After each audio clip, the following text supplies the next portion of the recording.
Righteousness exalts a nation, but sin is a reproach to any people. Proverbs 14:34 ESV.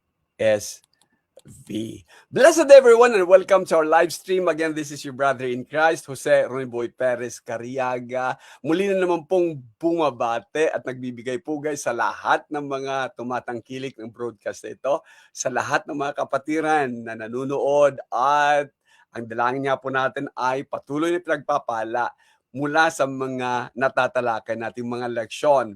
At ito nga, righteousness, katuwiran, exalts a nation. Subalit ang kasalanan is a reproach to any people.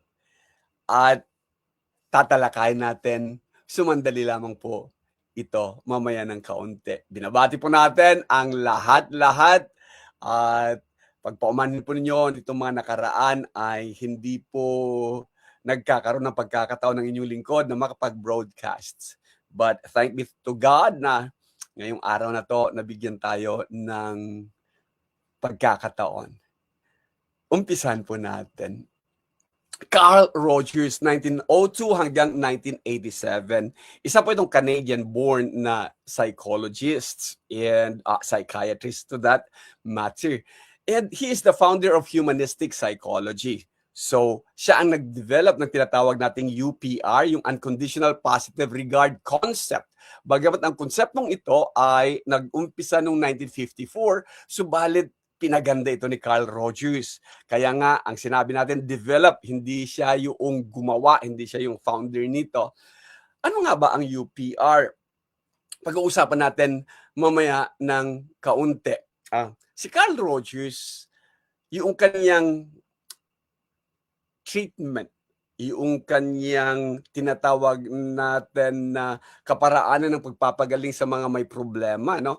Siya yung nauna doon sa client-centered therapy. Hindi siya yung nag-deviate siya mula doon sa pagiging yung therapist-centered, tapos napunta sa proseso. Ang kay Carl Rogers naman ay napunta sa kliyente, napunta doon sa humihingi ng tulong. Kaya nga, ang ginawa niya ay yung UPR. Dinevelop niya yung konseptong yan, yung unconditional positive regard. Kung bigla mong titingnan ang unconditional positive regard, magkaminsan sasabihin mong, ay parang baliwala to, walang patutunguhan to kasi lahat na lang okay. Ano ba itong UPR na sinasabi? It is the act of completely accepting, prizing, and supporting, valuing kung gusto nyong, kung inyo pong mamarapatin, and supporting another person without judgment or evaluation, regardless of what they say or do. Ano man ang sabihin, unconditional positive regard. Hindi magbibigay ng judgment, hindi i-evaluate, tama, mali. So, parang everything goes, ano? The other one is this. It is accepting a person's inherent worth without making that worth conditional on approval or of their behavior. Hindi mo tatanggapin dahil ito ang kanyang ginawa. Hindi mo i-reject dahil ito ang kanyang ginawa. Kundi tatanggapin mo siya dahil siya ay siya. Kaya sa mga hindi matanggap yung kanyang kaparaanan, may mga nasa kabilang side, nagiging negative ang pagtanggap. Subalit kung titingnan yung maigi, it is accepting the person but challenging the pattern. Di ba?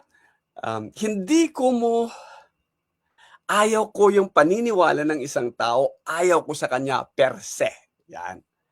Or hindi ko galit ako sa ginawa ng isang tao, galit din ako sa kanya as individual. Pero yun nga ang mahirap sa atin, no? Hindi natin mahihiwalay yung gawa sa gumawa. Hindi natin mahihiwalay yung at nagiging kaparaan, nagiging yung behavior, yung ugali, yung ginagawa, at times na nakukonclude natin na yun ang kanyang personalidad. Pero dito sa UPR is just accepting the person And then we challenge the pattern at sinasabi natin talaga diretsahan kung ano.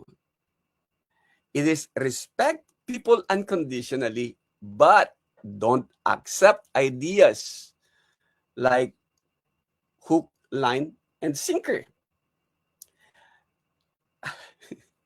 Tanggap mo yung tao, pero hindi mo paniniwalaan lahat ng sasabihin niya. Maraming mga scammers ang gano'n eh. At maraming politiko ang gano'n. Di ba? Ang galing magsalita. Hindi natin inaaway o hindi natin dinidisregard, maging presidente man yan, senador man yan, or ano man yan. At maraming mga pastors din na ganito. It is just respecting people unconditionally. Kahit na nagsusumigaw o naghuhumiyaw yung mga bagay-bagay na ginagawa niya o yung mga bagay-bagay na sinasabi niya na ganito ako, pero alam mo naman ang gawain niya ay ganito, then huwag yung ideas. Kapag tinanggap mo yan, ang tawag sa'yo is hook, line, and sinker. Ibig sabihin, nilunok mo lahat-lahat without even questioning other things. O sa nangyayari ngayon sa politika dito sa Pilipinas, ano? At maging sa mga churches. Tila sa ngayon, hindi mo maiaalis talaga, no? Yung pagkatao tsaka pananampalataya. Yung ginagawa niya tapos mag-claim ng kanyang pananampalataya ganito. Kaya yung separation ng church at saka state, ang hirap na namang lagyan ng demarcation ngayon. Anyway, tatalakayin natin itong UPR na sinasabi ni Carl Rogers. Mapalad ako dahil sa paaralang kinabibilangan ko ngayon ay meron akong Sir Emerson Agustin na sinasabi ko talaga sa marami kong mga co-teacher na siya ay isang UPR practitioner. Diretsahan ko yung sinasabi yan na siya ay ganito ganon.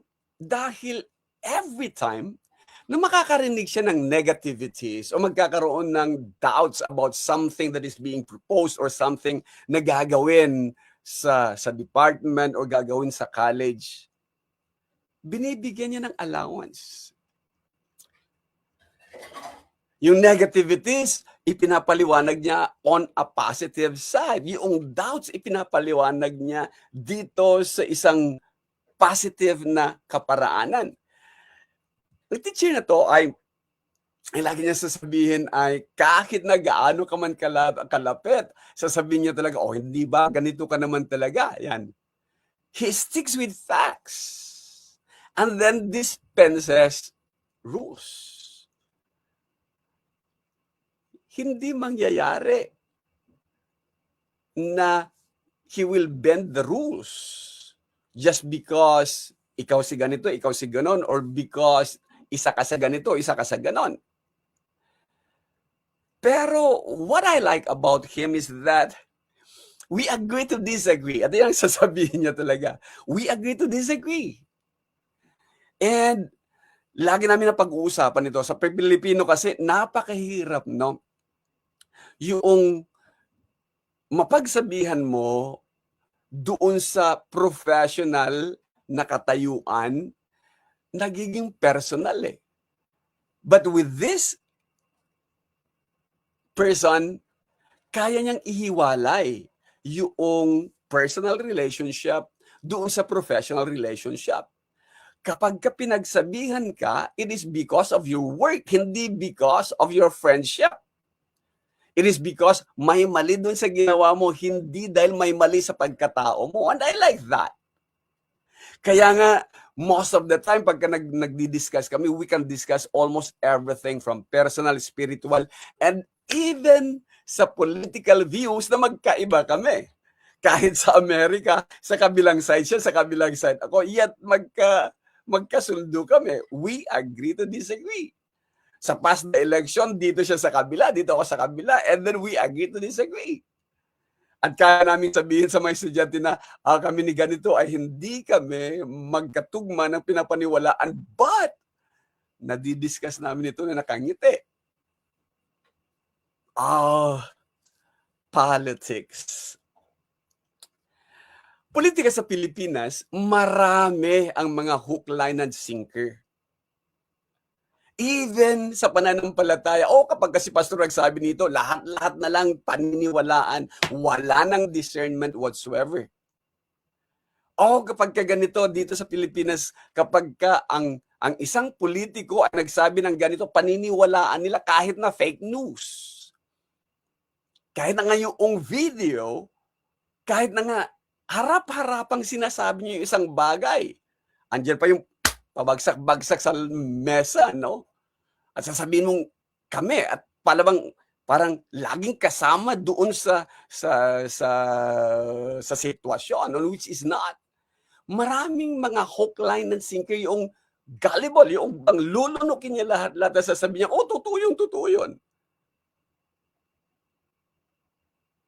The others ay hindi nababatay sa facts, kundi sa factions. Kasi dilawan ka, pulahan ako, or berde ako, or pinklawan. So, hindi po batay sa evidences. And yung iba ay personalities and party politics. Hindi na ayon sa sinumpaang tungkulin. Hindi na ayon sa lohika. Hindi na ayon dito sa isipan. Basta nagkaroon lang ng kulay, doon na siya, mamamatay na siya doon, tatadta rin man daw siya, yun na talagang paniniwala niya. And yet, mayroong gal na sabing trabaho ng minorya ang mag-oppose. At ang mga kabataan ngayon na magkakaroon ng pagtingin, pagtanaw at hindi magre-research, sasabihin, trabaho pala ng minorya mag-oppose, i-oppose lahat. Parang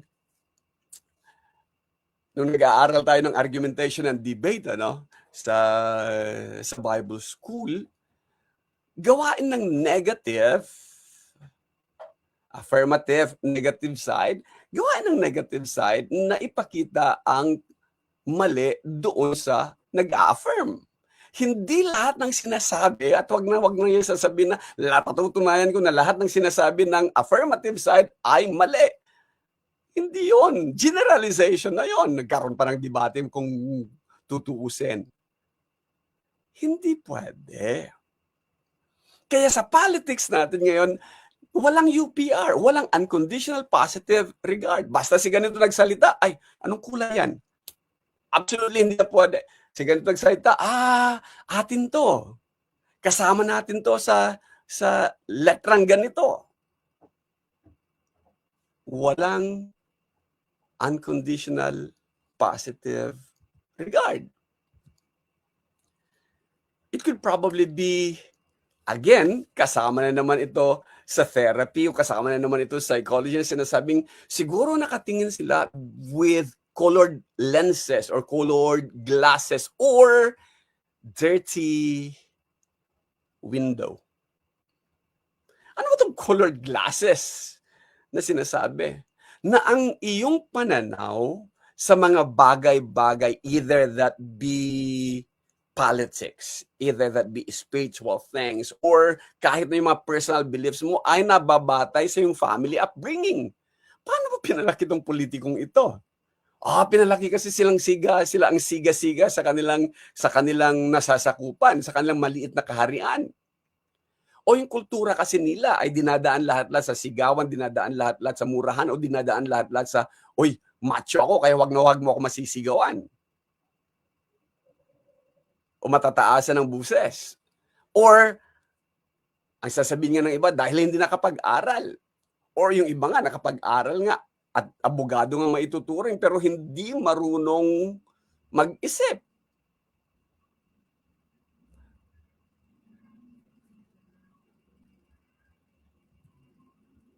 Personal experiences.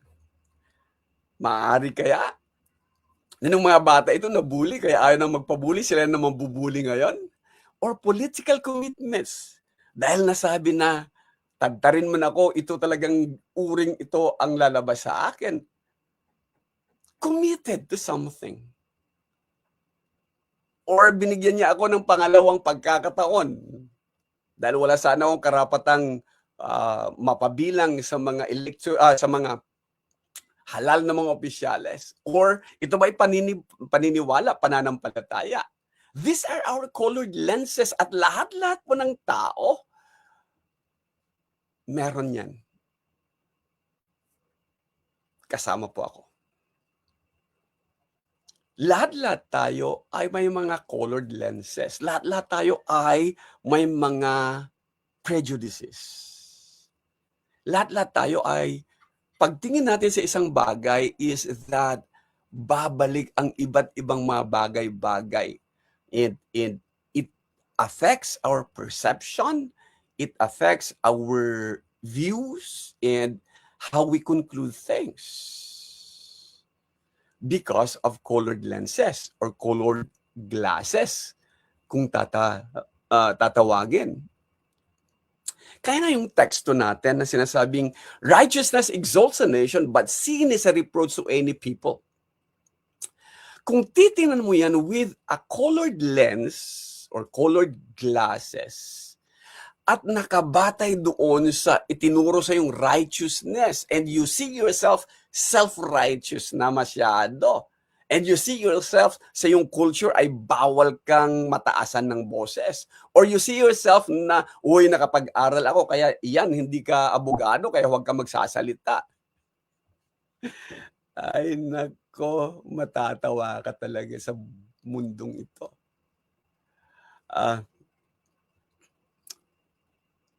Mas maigi pa yung isang pinag-aralan natin, ano? I am the most innocent among men. Hindi ako nakapag-aral. Sinasabi na nga niya, no? And if we look at righteousness based from our colored lenses, then mauuwi tayo sa panahon ng mga judges. Sa times ng mga judges, noong walang lehitimong presidente, lehitimong king sa Israel, ito mababasa natin, everyone did what was right in his own eyes. Kasi yun ang pagkakaalam niyang tama. Yun ang pagkakaalam niyang rightness. Yun ang pagkakaalam niyang righteousness. Everyone did what was right in his own eyes. Mauuwi kaya tayo sa ganon. Ulitin natin, napakagandang bersikulo. Righteousness exalts a nation. But it should not be as the righteousness that one claims. Makikita natin, andun pa talaga yung paluhod-luhod, ano? Andun pa talaga yung laying on of hands ng mga pastors and bishops. At andun pa talaga ang claim niya na he is spirit-filled or spirit-led. At ang gusto niya mangyari, ang buong Pilipinas sana will be led by the Holy Spirit. Holy Spirit or Spirit of that. Ang mangyayari kasi, kapag hindi tayo naglagay ng UPR or a conditional positive regard, dalawang extreme ang magiging reaction natin dito.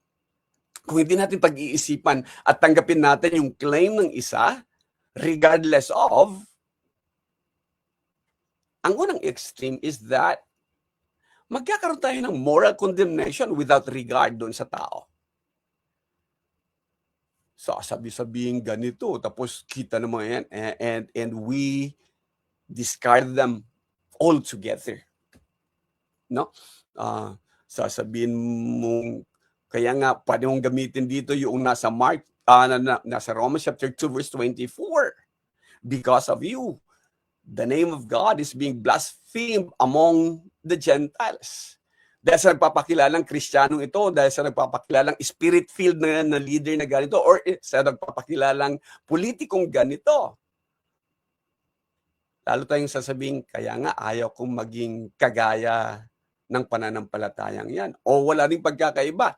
Pagka nanood ka ng mga movies, lalo na sa mga nakaset may setting ng Latin Americas, no? Yung mga makikita mo na lahat ng gagawin nila, lahat ng mga religious things nasa likod, nasa background. Pero they deal with illegal things, illegal substances. So, ang isang extreme, pagka hindi tayo nag-practice ng UPR, is that we condemn them altogether. Walang regard whatsoever sa kanilang pagkatao, sa kanilang halaga. Sa kabilang parte naman, kung tanggapin naman natin, uy, spirit-filled ang taong to, uy, he is very righteous, magpa-picture tayo, samahan natin. That will be regard without discernment. Teka muna, di ba? Hinay-hinay tayo kasi kita naman natin, we've got eyes. Meron din naman tayong thinking faculty, kaya hinay-hinay din. One should see that UPR or yung unconditional positive regard is not compromising. Hindi, sige, para walang gulo, sige, tama ka na nga, o sige, tama na nga rin sila. Pag gano'n naman, edi walang mangyayari. Or, ito ang totoo, kaya ito dapat ang gawin. Kaya, dalawa din naman may bibigyan natin sa bagay na yan, ano?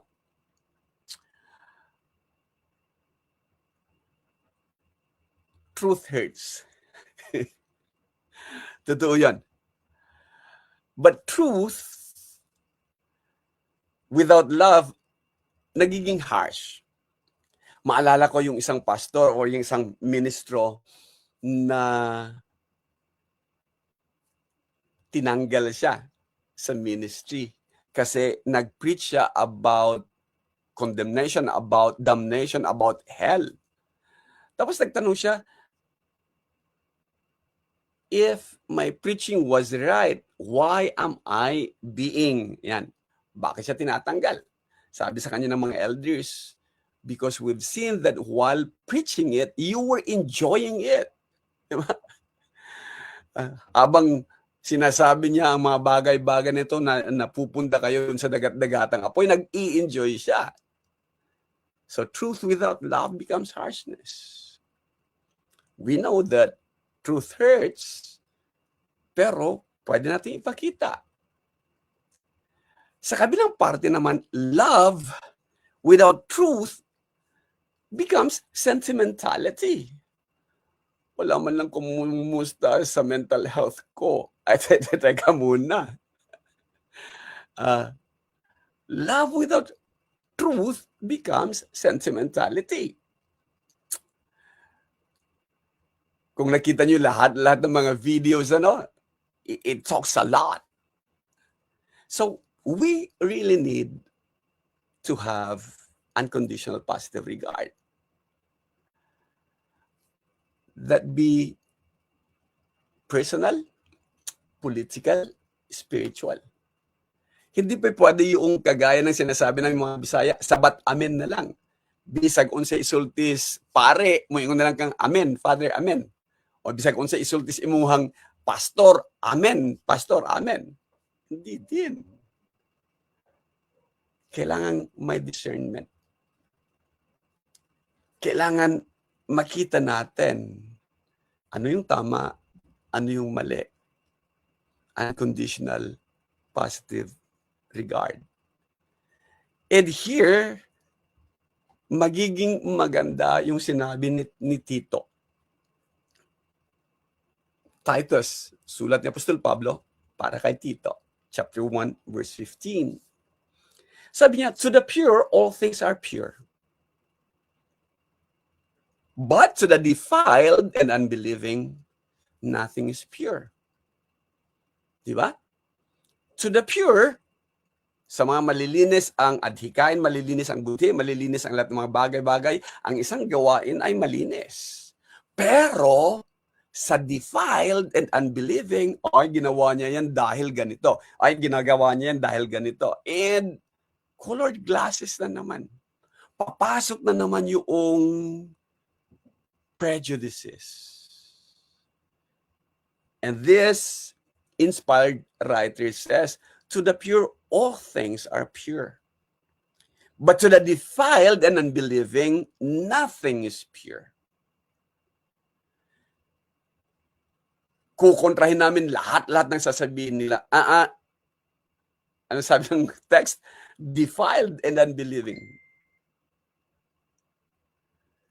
Both their minds and their consciences are defiled. Siguro hindi naman naamin to na defiled ang utak niya, no? Ganon din sa mga followers. Batid po ng inyong lingkod na napakalaking polarization ang ginagawa ng politics sa atin ngayon. Ang dalangin ko is that sana hindi mangyayari na yung sarili kong prejudices, sarili mong prejudices, sarili nating haka, ang manaig. Ang manaig sana, unconditional positive regard. Tanggap ko magkaiba tayo ng pananaw, pagkaiba tayo ng upbringing. Pero tanggap kong mahalaga ka pa rin. Pero hindi ako sasang-ayon sa mga pinapaniwalaan mo kung sa tingin ko naman ay hindi talaga angkop sa ganang akin. Kaya ang magandang katanungan is that, have you cleaned your lenses or your glasses lately? Baka naman colored glasses ang gamit mo, kaya laging may kulay. Ano mang gawin ng kabila, laging may kulay. Or baka naman ang tingin mo, labahin ng kapitbahay mo ay laging madumi kasi yung salamin mo madumi. Question is, have you cleaned your lenses or glasses lately? And my prayers is that sana hindi maging hadlang or hindi maging dagdag sa division na nangyayari sa atin ngayon ang leksyon na to, kundi bagkos sana magbigay ito ng kaunting leeway, allowances para sa mga nagugulumihanan, para sa mga hook, line, and sinkers, at para din sa mga talaga namang mga true blue followers and loyalists. My prayers is that sana we could see and we could practice this. To the pure, all things are pure. Let us stay on that. Muli, ito po ang inyong kapatid, Jose Ronboy Perez Cariaga, nagsasabing maraming salamat po sa pagsama.